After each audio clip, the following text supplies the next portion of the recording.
بسم اللہ الرحمن الرحیم۔ شروع کرتا ہوں اللہ کے نام سے جو بڑا مہربان نہایت رحم والا ہے۔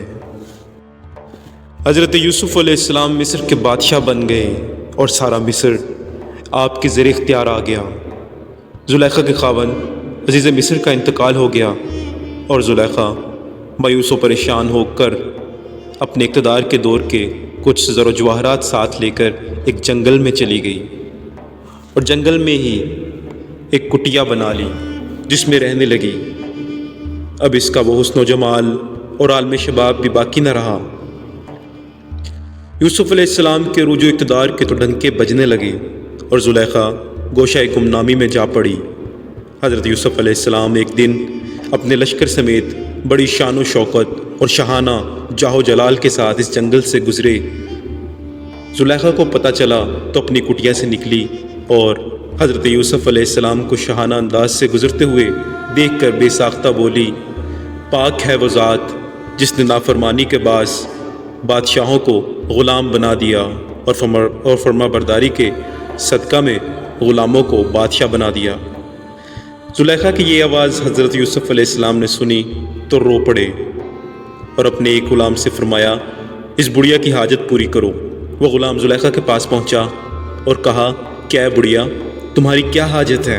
وہ بولی، میری حاجت یوسف ہی پوری کر سکیں گے۔ چنانچہ وہ غلام زلیخا کو شاہی محل میں ساتھ لے گیا۔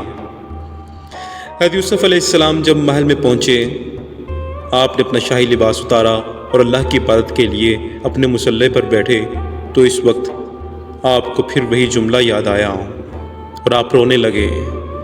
پھر غلام کو بلا کر پوچھا کہ اس بڑھیا کی حاجت پوری کی یا نہیں؟ اس نے عرض کیا، حضور وہ بڑھیا یہیں آ گئی ہے اور کہتی ہے کہ میری حاجت تو یوسف خود ہی پوری کریں گے۔ فرمایا، اچھا اسے یہاں لے آؤ۔ چنانچہ زلیخا خدمت میں حاضر کی گئی اور اس نے حاضر ہوتے ہی سلام عرض کیا۔ حضرت یوسف علیہ السلام نے سر جھکائے ہوئے ہی سلام کا جواب دیا اور پھر فرمایا، اے عورت، تمہاری جو حاجت ہو بیان کر۔ وہ بولی، حضور کیا آپ مجھے بھول گئے؟ فرمایا، کون ہو تم؟ وہ بولی، اے یوسف، میں زلیخا ہوں۔ پھر آپ نے زلیخا سے پوچھا کہ تمہارا وہ عالم شباب اور حسن و جمال اور مال کہاں گیا؟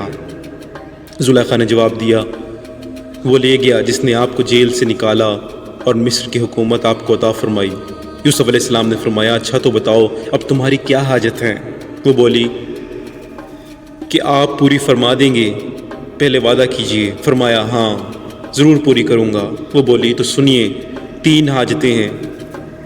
پہلی یہ کہ میں آپ کے غم فراق میں رو رو کر اندھی ہو چکی ہوں، اللہ تعالیٰ سے دعا کیجئے کہ وہ میری نظر مجھے واپس دے دے۔ دوسری یہ کہ میرا حسن و شباب مجھے واپس مل جائے۔ حضرت یوسف علیہ السلام نے دعا فرمائی اور مثل سابق وہ جوان اور حسین بھی ہو گئی۔ یوسف علیہ السلام نے فرمایا، بتا اب تیری تیسری حاجت کیا ہے؟ وہ بولی، اے یوسف، تیسری حاجت یہ ہے کہ آپ مجھ سے نکاح فرما لیں۔ حضرت یوسف علیہ السلام خاموش ہو گئے اور سر انور جھکا لیا۔ تھوڑی دیر کے بعد جبریل حاضر ہوئے اور کہا، اے یوسف، آپ کا رب آپ کو سلام فرماتا ہے اور فرماتا ہے زلیخا جو حاجت پیش کر رہی ہے اسے پورا کرنے میں بخل سے کام نہ لو۔ اس کی 2 حاجتیں تیری دعا سے ہم نے پوری کر دیں، یہ تیسری حاجت اس کی تم پوری کر دو۔ اے یوسف، ہم نے تمہارے ساتھ اس کا نکاح عرش پر کر دیا ہے، بس آپ اس سے نکاح کر لیجئے کہ دنیا آخرت میں یہ آپ کی بیوی ہے۔ چنانچہ حضرت یوسف علیہ السلام نے بحکم الہی زلیخا سے نکاح کر لیا اور آسمانوں سے فرشتوں نے آ کر مبارکباد دی اور خدا نے بھی مبارکباد دی۔ پھر زلیخا نے حضرت یوسف علیہ السلام سے یہ بات بھی ظاہر کر دی کہ عزیز مصر عورت کا ناقابل تھا اور اللہ نے مجھے آپ کے لیے محفوظ و مامون رکھا ہے۔ چنانچہ زلیخا کے ہاں پھر حضرت یوسف علیہ السلام کے 2 صاحبزادے پیدا ہوئے، ایک کا نام افرایم اور دوسرے کا میشا تھا اور دونوں ہی حسن و جمال کے پیکر تھے۔